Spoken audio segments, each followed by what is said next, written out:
Hello, so this is everything you need to know about financially preparing for a move.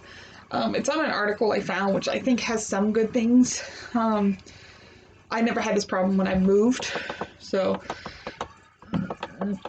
so out of all your initial moving expenses, transportation could likely be the most expensive if you were moving to a different state, across country, or to a different county. Once again, I've never moved that far, so probably won't either. After you move, make sure you take the time to complete all of your moving information and receipts. Compile all of them. This is the important if you plan to deduct expenses when your tax time comes around and you need to get reimbursed. Moving is also a tiring event, whether you're moving across town or moving to an entirely different country. There are many things you have to consider. People move for a variety of reasons and to a variety of locations. It may be something that you've planned for a while. If you were an empty nester who wants to retire by your grandkids, or it may be something totally unexpected if you lose your job or find out that you and your roommate aren't really a good fit. As someone who has moved several times, it has helped a variety of people move. I've helped one of my friends 4 separate times within a year and a half. I think my most I've spent in one place was 2 years, so every 2 years or so I usually end up moving. But I've learned some tips about how to financially prepare for a move. Most of the times I didn't have a license, so that I didn't have, I had to move without any help. It's really hard when you don't have transportation or anyone with a car to help you, but, so first it says, why are you moving and where? First, you'll need to consider why you are moving and where. This will help you figuring out the cost. For example, are you moving for family or personal reasons? Maybe you live in Texas, but all your family lives in Georgia.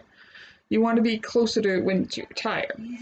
While it's certainly worth it to be closer to family, you likely will be paying for your moving expenses yourself. By contrast, are you moving for work, such as a new job or military orders? Your relocation costs may be covered, and this is important to know when you are budgeting or preparing financially to move.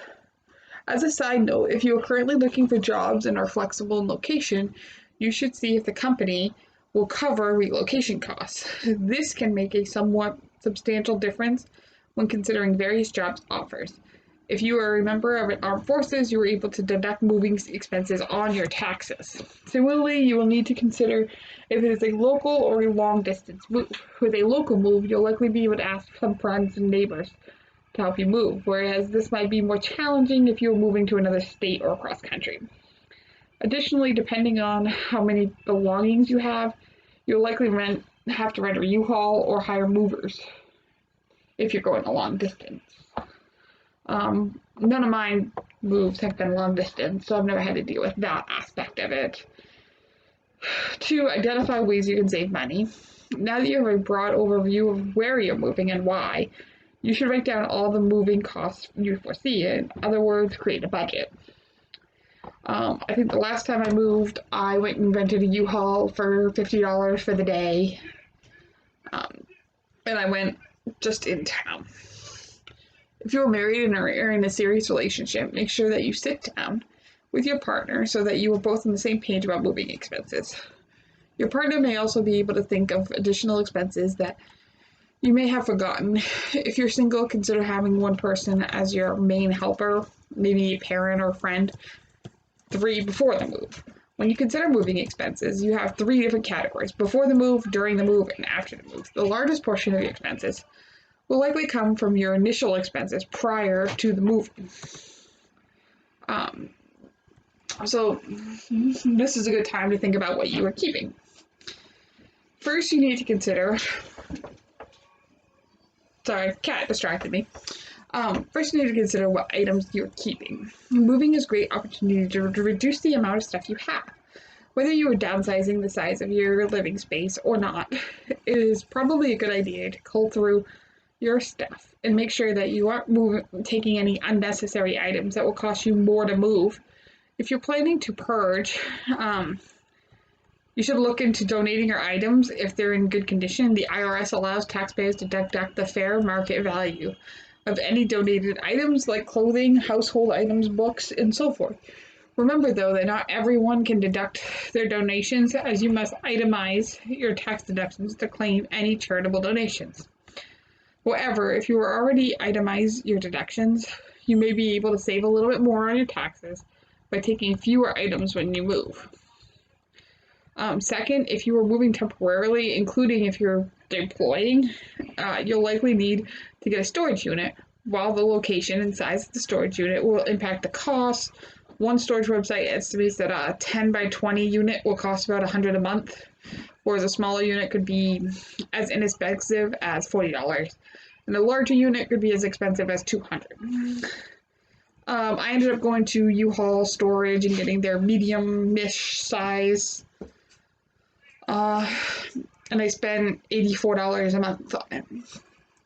But you might be able to save on storage if you have family or friends nearby that'd be willing to store your items, or if you can split a storage unit with a friend. Finally, you may want to put together an inventory of all your items. Not only is this helpful if you experience a natural disaster and need an inventory of your possessions for insurance purposes, but it will also help you make sure that you don't lose anything in the move. So, types of transportation. Out of all your initial moving expenses, transportation could likely be the most expensive if you are moving to a different state, across the country, or to a different country. Be sure to do your homework and compare costs and prices. If you're planning to use your own car, van, or truck, or borrow a friend's, you'll need to calculate how much you'll have to spend on gas. If you need a slightly larger vehicle, you may want to use a U-Haul. With a U-Haul, you'll have to pay for the unit per day, mileage charges, gas, environmental fees, and taxes, and rental insurance. If you select this option, which I think the longer the move, the more you kind of have to. Like I moved just from like 2 streets over, but I needed a U-Haul to move everything easier. And I didn't take the insurance then. But anyway, again, if you are a member of an armed forces, keep track of all your expenses. You may be able to deduct these. By contrast, if you don't want to, the hassle of moving yourself, you might prefer professional movers. This can be quite expensive. You could also consider a portable moving container. Simply load your box into a container, and the shipping company will take care of the rest. Some examples, like U-Haul has U-boxes, pods, door-to-door storage containers. Finally, you may be able to rely on family and friends, so definitely check with those closest to you before you move. Additional costs with packing and moving. Now you figured out how you're going to move. You've got to get packing, which can be the most time-consuming part, depending on how many items you have. You may need additional boxes and storage containers. You can save on boxes by seeing your local grocery store or liquor store can give you old shipping boxes. Online websites such as Craigslist and OfferUp are also great resources for finding free or cheap packing supplies. I like the idea of using totes. They're easier for me to stack than the boxes, and easier to carry, and you may also want to consider moving insurance if you opt for a moving company, if you have expensive or large items that need extra attention or coverage. Other options you have for insuring your items include checking your home insurance company to see how much they will cover. Normally this is around 10%. You may also be able to get relocation insurance from an insurance company if you want to be insured by a third party, or if you not have the option to purchase moving insurance through your company. You also need to consider any costs associated with your old place. Do you need to clean or hire cleaners? Are there any repairs you need to make before moving? Do you need to repaint? Make sure that you have the money to set aside for all these costs. Finally, as you get close to making the actual move and start thinking about your new place, remember that you will need